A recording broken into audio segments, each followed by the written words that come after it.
নমস্কার বন্ধুরা, আজকে একটি রেসিপি নিয়ে চলে এলাম। সেটা হচ্ছে গিয়ে কুমড়ো রেসিপি। তো কুমড়ো অনেকেই খেতে চায় না, তো এভাবে করবে কুমড়োটা, দেখবে খেতে খুব ভালো লাগবে, বাড়ির সবাই আঙুল চেটে পুটে খাবে। তো প্রথমেই যেটা আমি বলছি সেটা হচ্ছে গিয়ে, যারা আমার ভিডিও দেখছো তাদেরকে অনেক অনেক ভালোবাসা।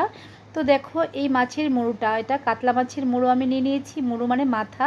তো এবার নুন হলুদ দিয়ে ভালো করে একটু নাড়িয়ে চাড়িয়ে তারপর যেটা করব, একটা ঢাকনা দিয়ে ঢেকে রাখবো বেশ কিছুক্ষণ, মিনিট 10-এর মতো।